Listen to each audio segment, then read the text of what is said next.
This is part one of a two-part interview I did with Haley Gray, researcher for the series on Crime Weekly about my dad, John Cornelius McGhee. This was such an incredible deep dive to help Derek and Stephanie understand the nuances and details of my dad's case before they recorded the episodes. Even if you've been listening to Ice Cold Case, this is a unique look inside what an interview looks like that I do often for different shows that decide to cover my dad's case. It can be emotional, the questions are intense, but it's part of the task I have to do to share JC McGhee's story with the world. And now, here's the first part of the interview I did with Haley Gray.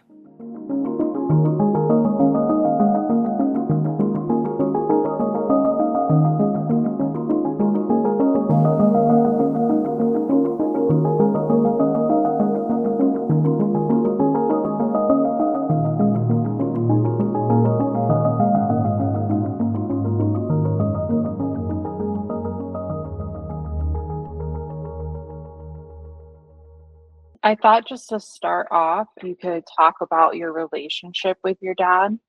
It's tough because I was so young when my dad was murdered. So my memories are really faint, but also in a good way, I guess. I only really remember the good stuff.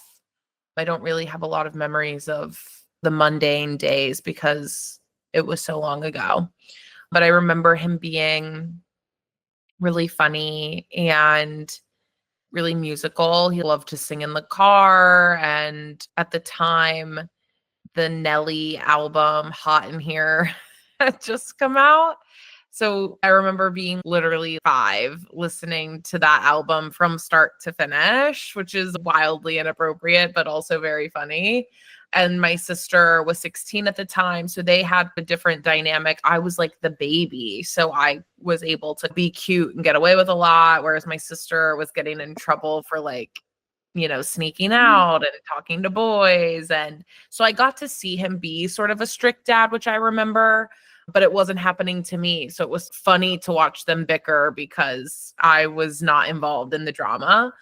And I remember him being really helpful. He had a lot of friends. So I remember him always being there for people. Of course, at the time, I didn't know the context that he's meeting these people in AA or NA and helping them through a little bit more serious situations than what I saw. But in my mind, I'm like, oh, he's buying someone dinner. He's letting someone stay at his house. That's so nice.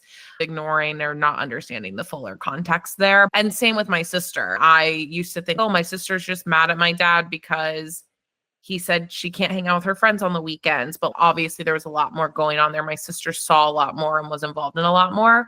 So in sort of a good way, I think my memories of him are a bit skewed based on my age and what was happening to me at the time.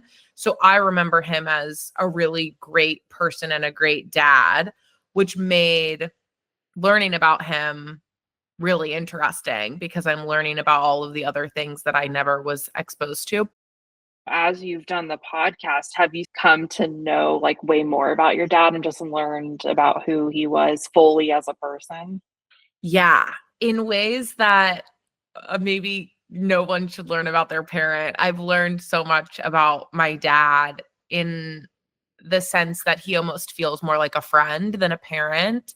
I'm learning things that no one wants to know about their parents, should never know about their parents, and probably will never know about their parents. And so to be able to get to know my dad through this way does make him feel a little bit more like a friend than a parent. And also I lost him when I was so young. I never really had that established relationship with him in that way. So I do feel a bit more friendly with him than I would maybe my mom, who I only know as my mom. When you hear stories from people about, an adult figure in your life, you really get this sense of who they were at your age, that you currently are, and things that you would maybe never know otherwise. And it's fun because I get to envision my dad. I'm still not the age that he was when he was murdered, but I do get to try to understand who my dad would have been at 29 versus who he was when he was murdered at 45. And that is interesting. It puts him in a different light for me. It also contextualizes obviously what was going on at the time of his death, but also him as a person. And I jumped into this thinking I'm investigating my dad's murder. And now I'm jumping into this sort of understanding the fuller context of who my dad was as a person, as a friend, and a sibling, and a son.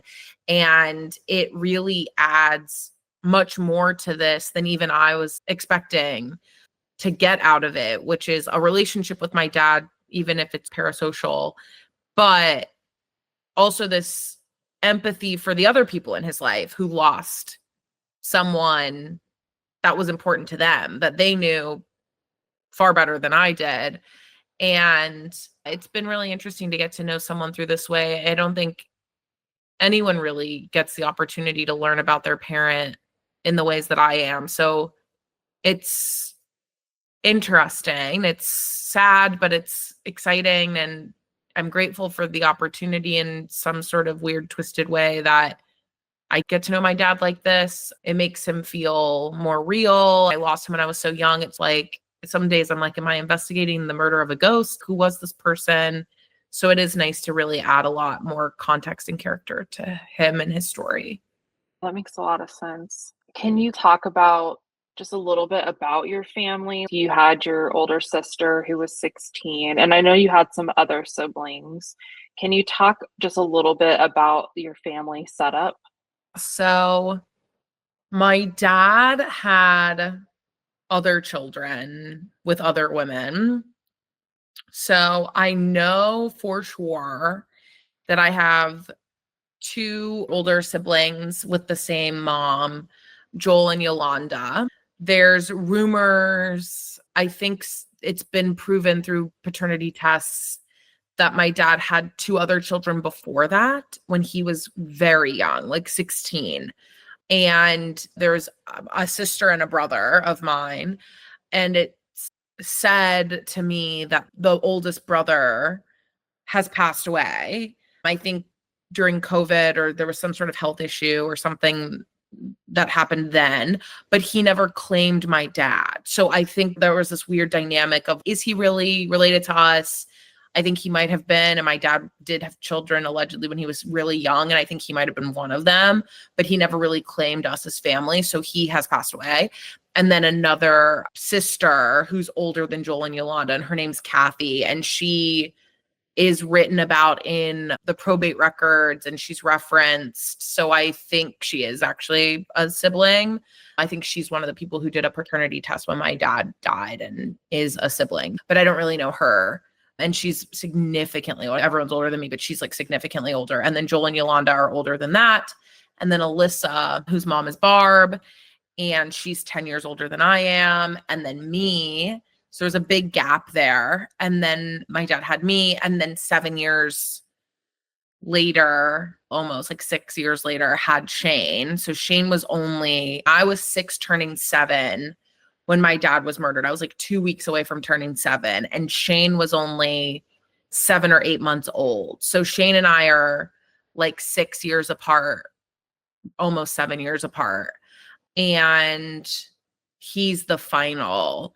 There was rumors that my dad had knocked up someone else either in between myself and Shane or right after, but that woman I believe had an abortion. But then there's like rumors sometimes that there's another one running around. I have no idea. So no clue. I don't think she ended up having the baby, but I'm not actually sure.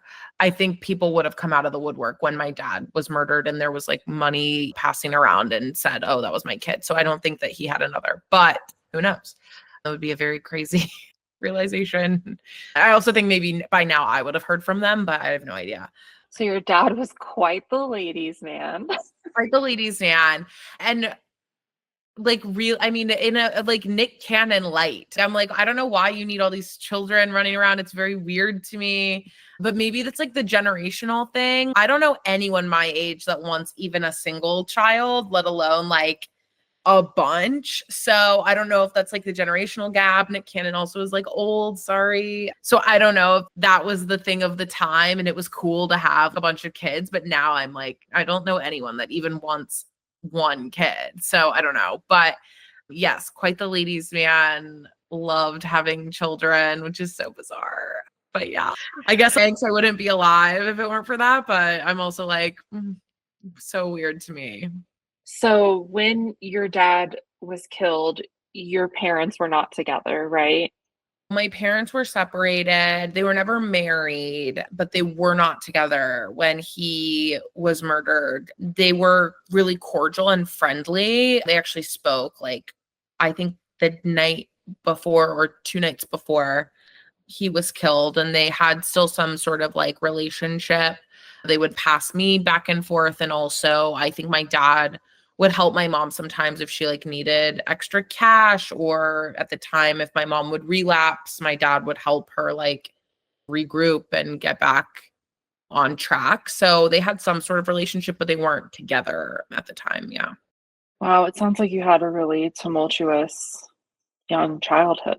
Yeah, it's actually really interesting. I was shielded from so much, for better or for worse. I really had no idea what was going on, like at all. I had no sense that any of this was happening, no context, really shielded from a lot of this stuff.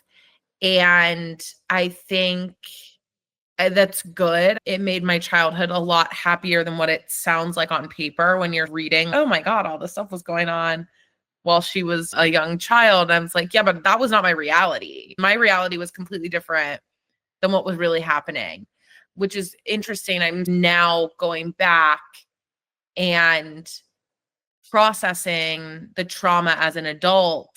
It's very weird. I don't know if a lot of people end up having to do that because you get it when it's happening, and I wasn't getting it when it was happening. It still wasn't a great childhood by any means, but it was not as bad as it sounds on paper because I was really unaware of all the ins and outs. I was raised by my grandma, so that comes with the weird challenges of going to school and being like, oh, you all have parents and I don't have. My grandma raises me, and that's a little weird.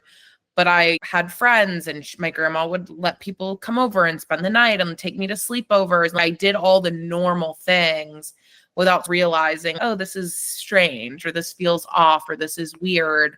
And I really had no idea about the drug aspect of what was really happening until I didn't know that my mom was a drug addict until I was a senior in college.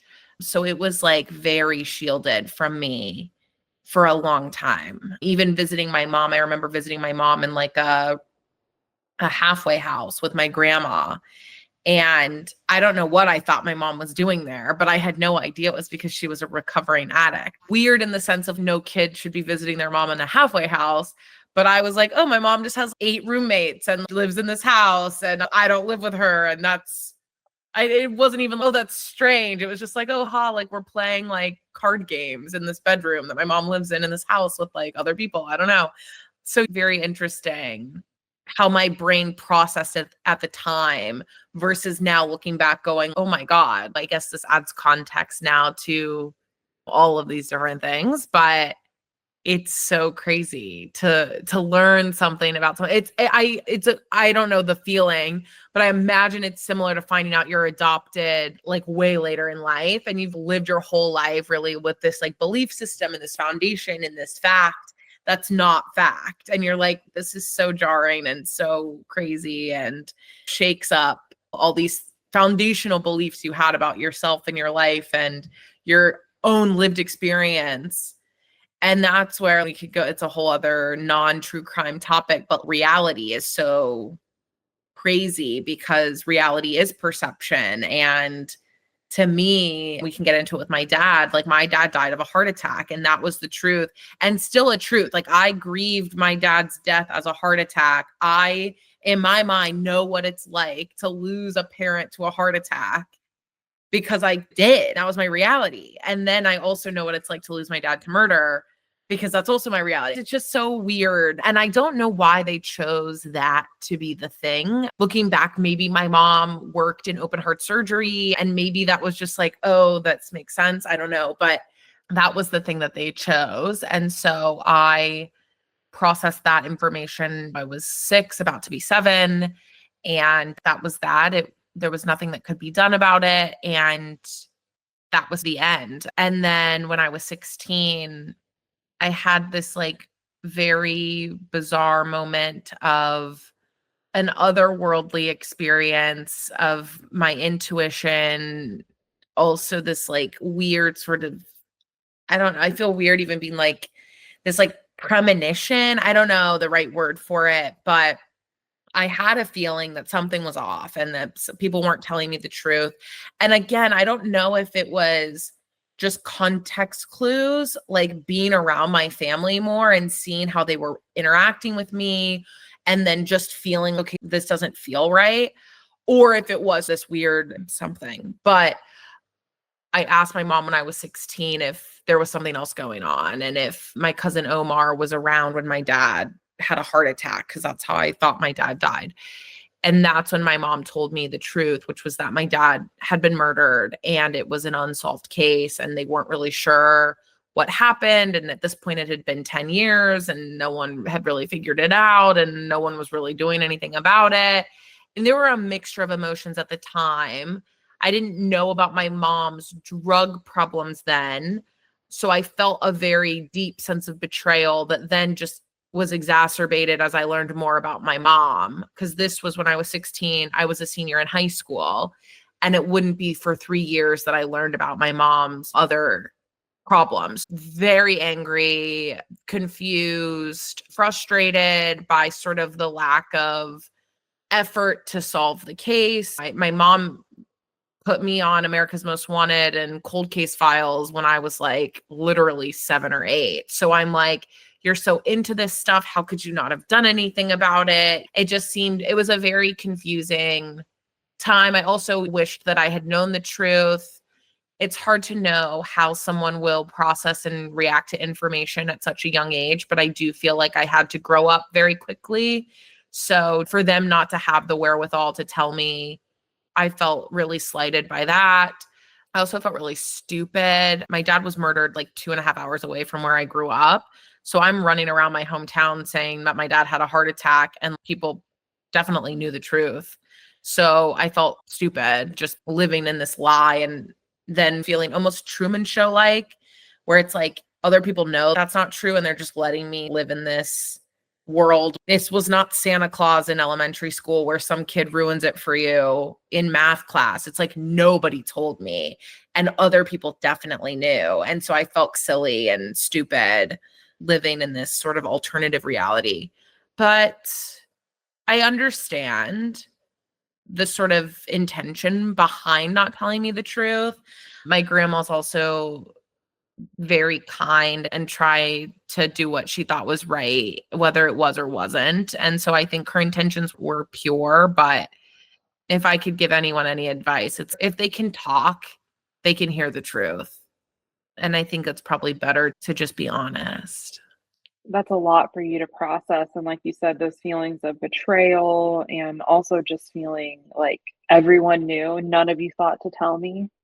It's one of those things where it's like the amount of trauma you think you're ensuing on a young child will only be multiplied the longer it goes. So it's like better to just do it, because then you're adding those potential feelings of betrayal, lies, deception. The longer it goes on, like just you eliminate those feelings entirely if you just tell them. And then the process of having to deal with it later and re-triggering and re-traumatizing is, I think kids can actually process things a lot better and quicker than adults. And I have no science behind that, but just my own personal experience. I don't remember someone doing something really horrific to me when I was a child, but I remember it as an adult. So it's like, just get it out of the way and let them process it and move forward, because then you have more experiences in life to had the bad thing. Versus now, I'm like, by the time I was 16, it's like, I'm a fully grown adult. I'm going to remember that for the rest of my life. Like, I don't even remember the day that they told me my dad had a heart attack. I just know that it happened. And so it's so much easier to just get it out of the way when you're a kid and you can pad it with other life experience, I think, than to have it when you're like at such a pivotal adult age where like that moment will then stick with you for forever and you can't really do anything about that. I don't know. And plus all the times that they had to be like hush around you. Kind of backtracking a little bit, can we talk about your dad's role as a confidential informant? Did he talk to your family about this, or did they find out after? And do you think that this played a role in what happened to him? So I don't know if he ever, I think it was clear that he was an informant. The way he became an informant, it was just obvious. And it was for a case where he had to testify in court. In the early 90s, my dad had a bar called Johnny Cool's, and it was on the Wheeling side of the West Virginia, Ohio border. So it was on the West Virginia side. And there were illegal drugs coming through and sex workers there. And it was a fun place to be in the 90s. Very typical 90s vibe bar. And they got busted. And my dad, being the owner of the bar, was very much implicated in this entire sort of sting, which was clearly a target on a hot spot for Black people to go. I don't think that this was anything but that. But regardless, they were really targeting this group of people that were trafficking drugs in and out of this area. And so they weren't really that concerned with my dad owning a bar with sex workers. They were really trying to get this drug ring. So as a result of that sort of attempt, they went to my dad and said, "Hey, we'll cut you a deal if you turn on the drug dealer that was trafficking drugs through your bar. You'll be out scot-free." And that's how they get you. Obviously, this is not uncommon. And so my dad took the deal. That drug dealer just happened to be my dad's nephew. And so my dad testified against him, as well as upwards. I mean, there were like 75 people on this indictment. So there were a lot of people going on and testifying against Rico. And he ended up getting a life sentence, no possibility of parole under the RICO Act. And so my dad, there were other people that were arrested with him, and my dad became a CI because a lot of people weren't really trusting my dad at the time, and he had his back up against the wall. And I think he needed some sense of security and some sense of livelihood. He had to make money.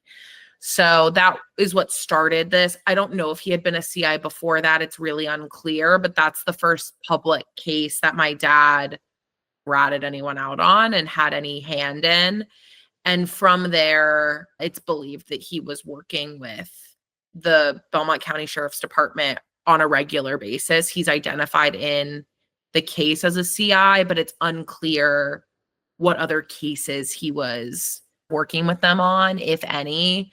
But I do know that he was regularly meeting with the sheriff and having meetings with people at the Belmont County Sheriff's Department, and people were coming by the house and meeting with my dad outside. My sister saw him meeting with other people and cars coming back and forth between the house. It's pretty clear that he was still working with them. It's just not as clear what those cases were, if they were really working on something big at the time. But that's when it started. People knew my dad had a reputation of being a snitch, and that was the way it was. I think that it loses context when they're not really understanding it was my dad's back up against the wall. And I think there's just this very black and white idea of you just don't rat people out. But when you look at the fact that he had full custody of my sister, if he went to prison, my sister could have potentially gone into a foster care system. It could have been a very different story for her. So when you're thinking about the greater context, it's like you rat out your nephew or something really bad happens to your kids. I don't know what I would do in that situation. So that's how it all started. The ending is a bit more unclear because they don't have to say what he was doing or what he was working on. It's only public record when they go on the stand and testify. I hate that you have to preface all of that by it should just be understood that your dad did what he had to do. You know what I mean? It's not like your dad was just like, "Hey, cops, guess what's going on? Come in here." I don't think that and maybe I'm wrong. I guess my friends always say I should stop speaking in absolutes, but I would venture to say there's never been a confidential informant in the history of confidential informants that was voluntarily, because we have a different word for that, and that's a detective. So if you're voluntarily inserting yourself into a situation to get information, they're not calling you a CI. You're a CI because you were already in that situation and it was that, or you are implicated as well.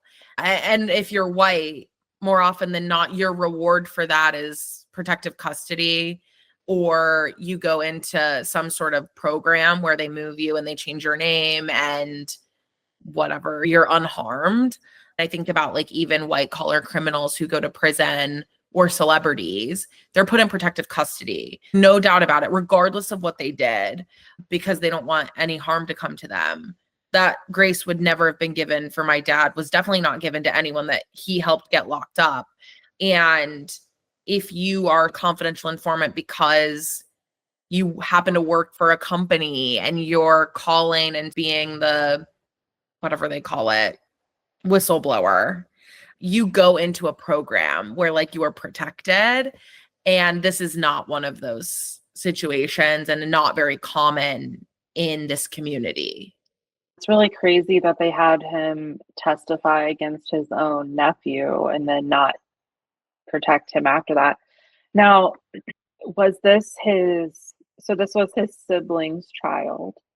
Yeah, his brother's son. And did that cause a rift in the family?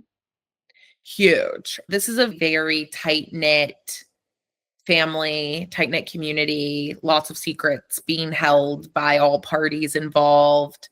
And it was catastrophic for that bond and relationship, I would say. I don't know if I wasn't alive at the time and my mom wasn't around. She only has heard stories of what happened as an afterthought of all of this. But it does seem like things were never the same as they were before that. And it really did drive a huge wedge in the family from a moral standpoint, what's right, what's wrong, but also from a trust perspective. I think a lot of trust was lost there.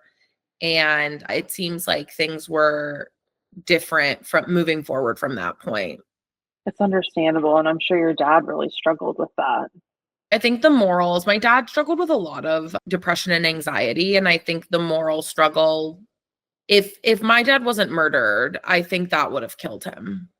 This like Wow. internal mental turmoil that I think he really was unhappy with the hand he was dealt and how he had to deal with things, but also his decisions and could he have done things differently. I think that sort of loop made him spiral for a long time.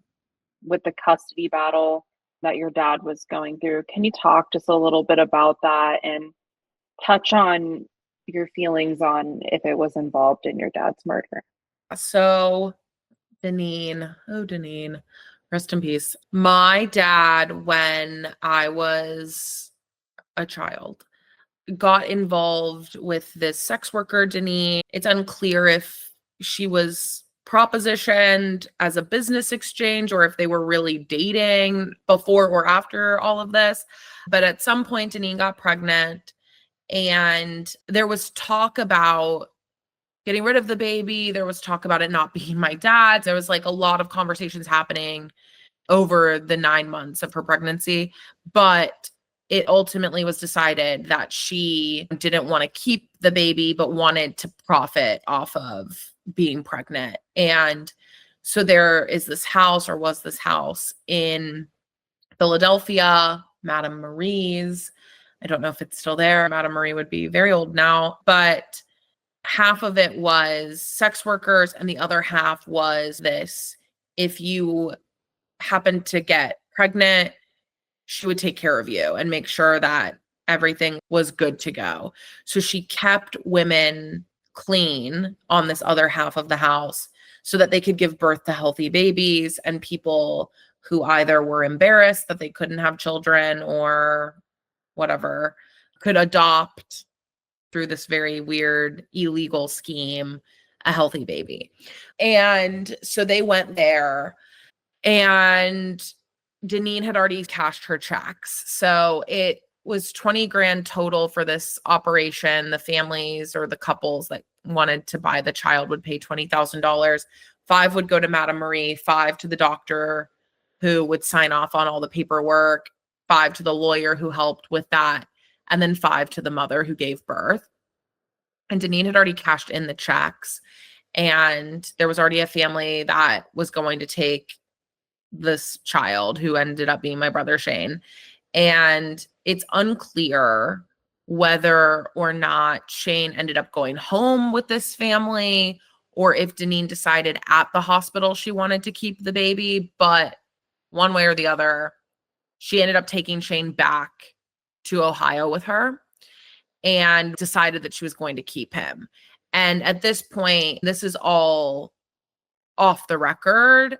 So this couple isn't going to fight for this baby because what they were doing was not approved at all anyways. So there's really nothing anyone could do about it. If she took the money and kept the baby, it's what are we like, we can't sue her. This is all illegal. So she takes Shane home, and Shane was born addicted to heroin because Deneen relapsed while pregnant. So there's also the speculation that maybe they didn't want Shane because he was so sick when he was born. I don't know if you've ever seen a baby that's addicted to drugs. It's incredibly sad and horrible, horrible to watch. So there's lots of different speculations about why this baby never ended up with this couple. But he was born very sick, which on paper in any regular world should disqualify Deneen from being a fit mother. However, the courts really side with the mom. So Deneen was allowed to keep Shane while my dad was actively fighting for custody. So there wasn't a situation where it was like, we're going to take him from both of you. Neither of you can have him. It was Deneen gets him until this all gets sorted out, even though he was born into the situation of like very unfit circumstances. So they went through a honestly pretty quick custody. Within 7 months, they were already due for their final court hearing, which, I mean, these things can take forever. So not too crazy. And in the meantime, my dad had a relationship with Shane and was watching him and taking care of him, letting Deneen live on his property so that he could keep an eye on them and make sure that Shane was okay. They were due in court for their final hearing on July 12th, but my dad was murdered on July 11th.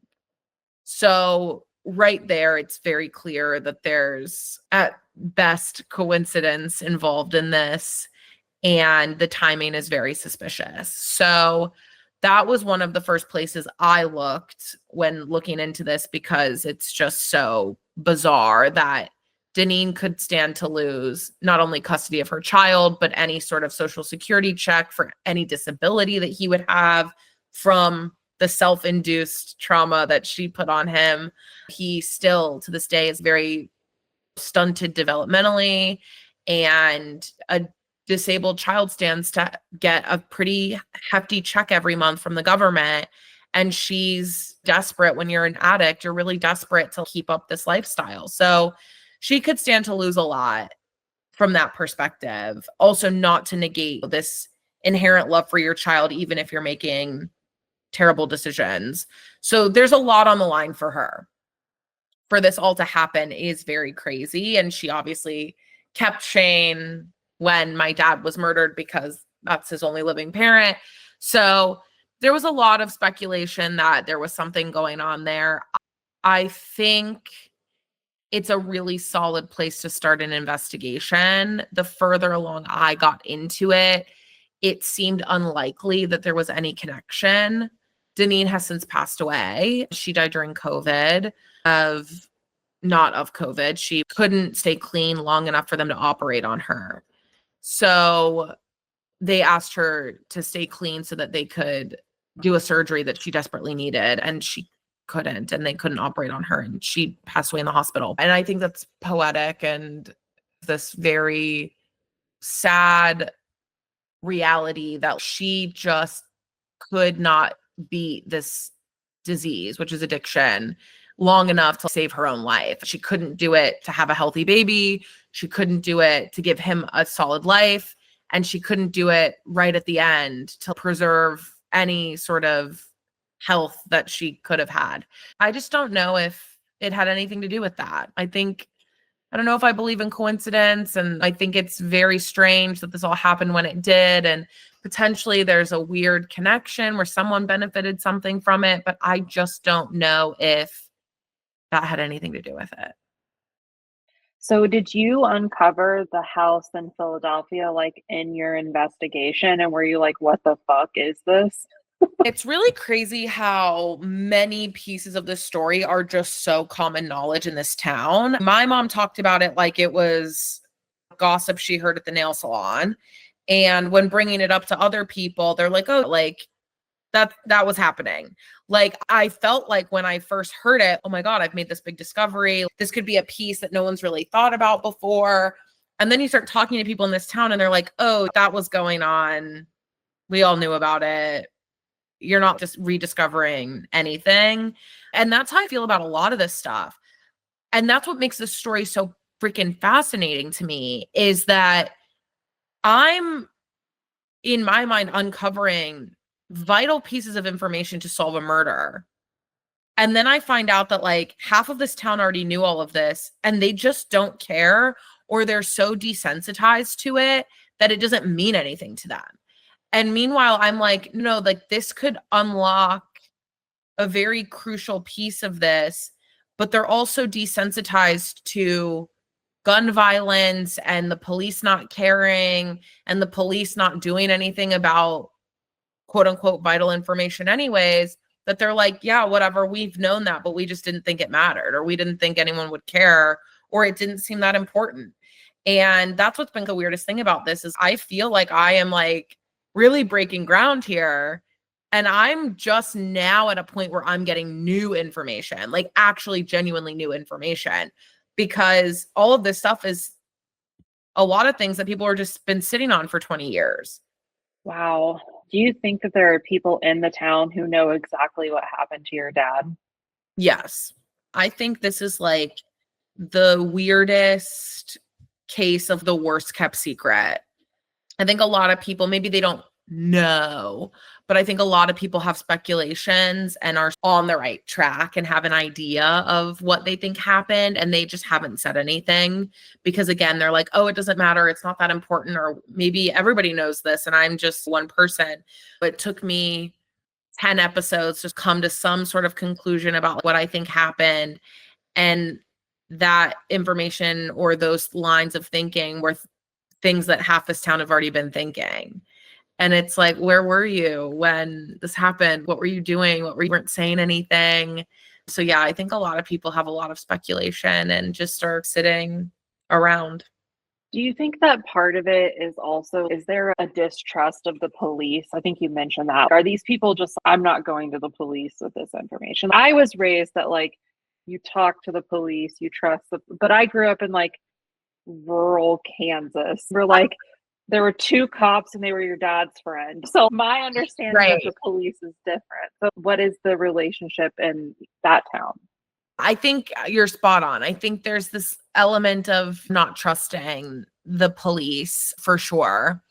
I also think the longer it goes, the less likely you are to think that even if they had new information, what are they going to do with it? They've already not done anything. So why would they care now? So I think those two lines of thinking in combination with each other are like a for sure. I'm not going to call them, even if you think one or the other, but a lot of people think both. So it's like they already don't trust the police and they've already not done anything. So why would I bother? I also think there's this idea that my dad is already dead. So why would we negatively impact our community by locking up someone else in the community when this guy's already gone? So who cares? Why would we ruin another person's life? And I think that is part of it too. There's a gang element that I don't really discuss in the show, partially because I wasn't fully aware of it until more recently, but I think that plays a part in it where people are really protective of their own. And it's weird that there's nowhere else to go when you don't trust the police, but you need help. Like that's your option is bleed out or call 911. Those are your options. And I think a lot of people, proverbially speaking, are just bleeding out because they really don't trust the police enough to call and get help. And that's what's been happening in this case, I think. And the longer it goes, the less likely there are even to be able to help because it's just time kills these things. It's really crucial. Time is really crucial in murder investigations specifically. So the longer it goes, it's what are they going to do now? But I think that they get too scared to call. And I wonder if the whole snitching element plays a role in that as well. Oh, for Like, sure. Whether or not people know why my dad was murdered or who did it, there is this sort of looming feeling that like it could have been because he was a snitch. Even if it wasn't, it could have been. And that alone is enough for people to be like, I'm just going to keep my mouth shut because I don't want to be next. And then also this idea that there is no protection in place or anything to be done if you do offer information.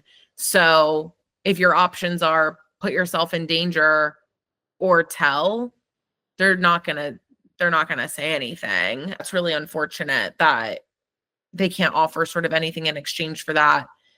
Not that I think they would want to or care to. I look at it's hard not to compare what's happening right now with the Brian Thompson case.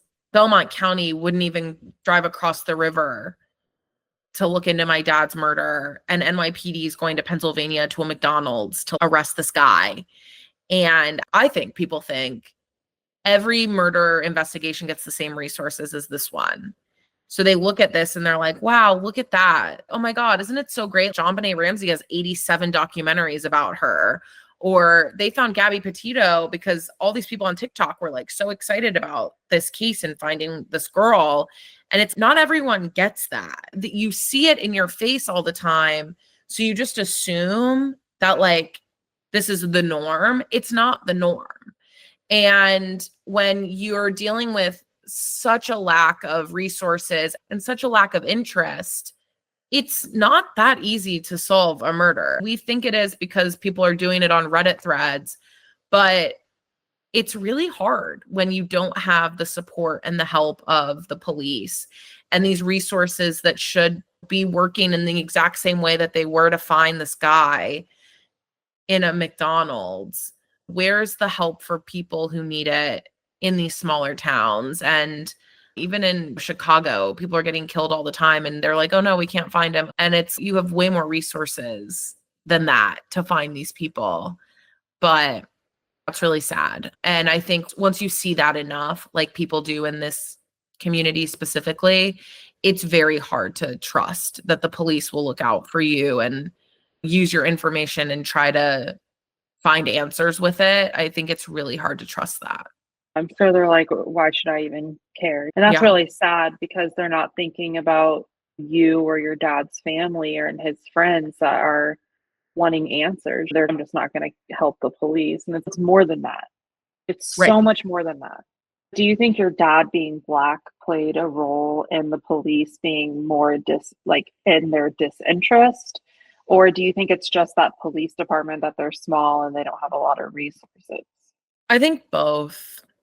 I think it's a small department. I've been there. It's like my apartment building is bigger than their office, and there's only 6 units in my apartment building. But I do think, given the context and the time and the location, it's very hard to imagine that in 2002 in Belmont County, Ohio, when a drug dealer was shot and killed, that they treated this case the same as they would for a white man.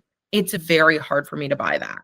I don't think it's all about race, but I just don't think that if my dad looked any differently, you would argue that they weren't treating that case differently. And I think it's hard to justify spending time and resources on something that someone quote unquote had coming for them. And I think that's a bad way to look at it. I think that's not only unethical, but also really harmful. But I think when you look at these communities, they try to say black on black crime or whatever, they're operating under the assumption that whoever killed my dad isn't out there just killing random people. So the community is still safe. They just got this guy because he did something to them or wronged them or whatever. So not that unsafe for the community. I would argue the opposite. If there's a killer on the loose, I would want to feel safe, like they were caught. But they spin it into this like very communal issue. They really play it down to, oh, there was some sort of beef happening. The police believe it was this like drug dealer robbing drug dealer situation, which is their way of saying black on black crime. But it's hard to imagine that race didn't play a role in it. But I think there were other factors involved, of course. I don't think it was just that, but I do think that played a role in it for sure. I want to know about Omar, his relationship with your dad, and then if you think there's a connection between the robbery at his house and the murder of your dad. So Omar is my dad's sister's son. So my dad had several sisters, but one of his sisters, Pearl, had a few children, 3 sons, and one of them is Omar. And they lived next door to my dad. So Pearl's house was next door to my dad's house, and Omar lived with her. So they were neighbors and also had this like nephew uncle relationship. And there was a home invasion at Pearl's house the morning that my dad was murdered at around 6 in the morning. Several men broke in to Pearl and Omar's house. Pearl was asleep in her room. Omar and Kim, who was Omar's girlfriend at the time, were in the living room. And these men broke in and they were looking for money and they were looking specifically for a safe. And that safe ended up not being at Pearl's house, but they were looking for it. There's some speculation that while they were rummaging through the house for over 30 minutes, which is a very long home invasion, Omar potentially had mentioned that the safe was next door at my dad's house. And that's what led these guys over to my dad's house. The police believe that this was not a planned attack on my dad, that they thought my dad was armed when they got to my dad's house. They had kicked in the door and they saw my dad reaching for what they assumed was a gun. So they shot my dad and ended up killing him. A lot of this just doesn't really make sense. They kicked in the door, but they never entered the house. They never stole anything from my dad's house. They only shot my dad once, and it was a kill shot to his head. I think you'd have to be lucky or very strategic to shoot someone once in the head and kill them. I don't think I could do that, especially in a high pressured environment where it's like right off the cuff, you're spooked and you get lucky enough to shoot someone once and they're dead. Like that just seems very strange to me. Then to not enter the house at all, not even to grab, oh, let's take this necklace, let's take this thing and run. Nothing at all. Seems very weird, especially when the intention was to find this safe that they're presumably willing to kill someone for. Seems weird that you wouldn't then go in just to see if it's there. So that's what happened in the connection there. It's also presumed that Omar did go outside with these men, but then Omar says he ran away when they shot my dad. So whether or not Omar was physically standing there when they shot my dad is unknown, because Omar is very unclear in his retellings of the story where he was when the gunshot was fired.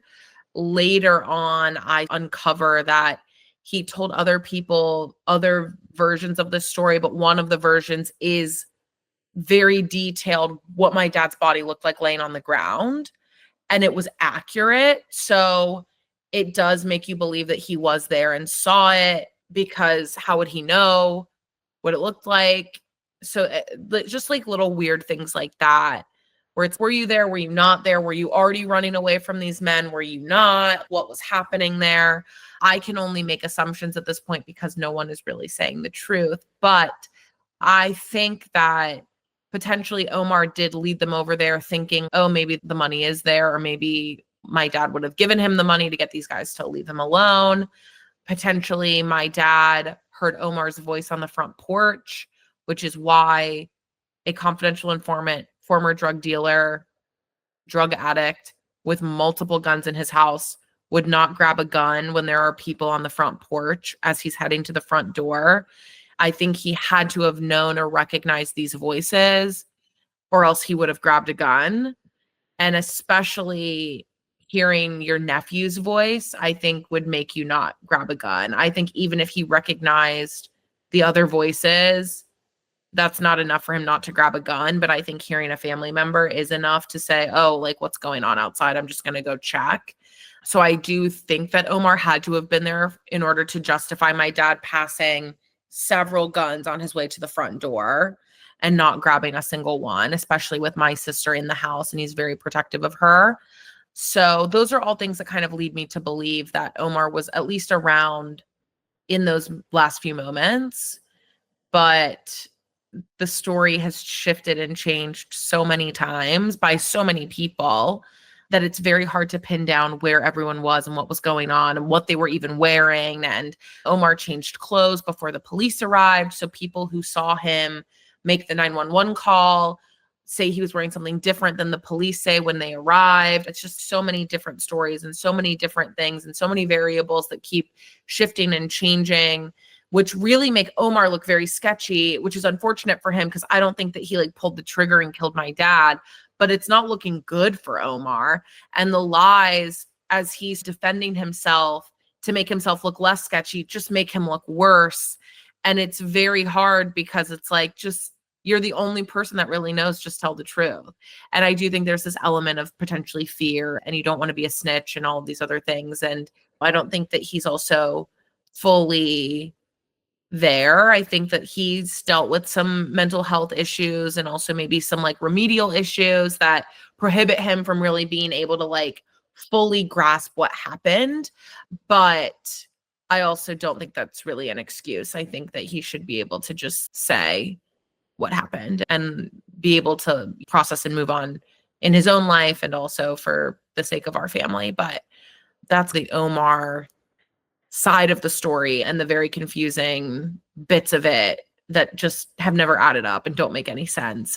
Reading through the police documents and stuff is like the most chaotic thing I have ever read. And then the different stories he told, I'm like, what happened? What really happened? And I think that's what's so bizarre is you can form a little bit from piecing together like Kim and Pearl and Omar's testimony of, I do think these guys broke in.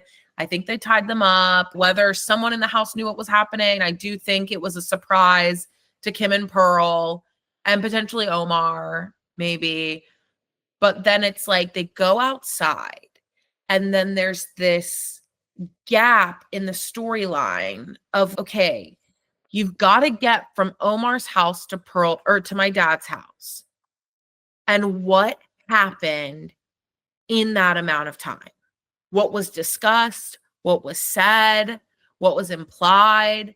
They're going up the steps to my dad's house. And what happens then? And I think that is what shifts motive.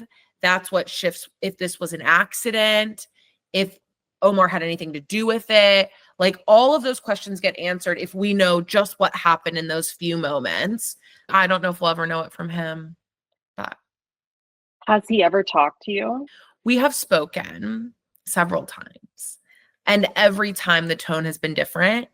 We've talked before where it's been like, we're family. I'm here to help, whatever you need. It's been, I was scared. I don't know really what happened. I was a victim. It's been, fuck you. I can't believe you're exploiting me and my family and turning on me publicly. And then it's back to, hey, you're doing the right thing. It's all over the place. Like, I don't even know the last time we talked. At this point, I don't think he's a piece of solving this because he's so chaotic and like really unreliable. But I don't know. It's crazy that he changed his clothes. He just comes off as so suspicious.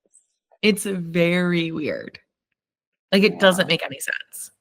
Oh my gosh. All the different stories he told. And I don't know. When I was reading through the court documents, I was like, is this home invasion story even real? And that's the roller coaster I went on as well, where it was like, was this staged? Is it made up? I don't know. It's so confusing. And it's making this very difficult because I have no idea. And some days I feel like, okay, I'm starting to piece this all together. And then it's if I do figure it out, who the hell's going to listen to me? Because it's like, I can't arrest someone, I can't prosecute someone. And there's really not been a lot of pressure on the police department to do much. I could all day scream to the rooftops, I think this person killed my dad. And the morals of that get really tricky. But I could do that. Freedom of speech. But then what? It's okay. And what do I do with that? It's been very difficult to figure out. I'm still on this path of discovering things and finding answers.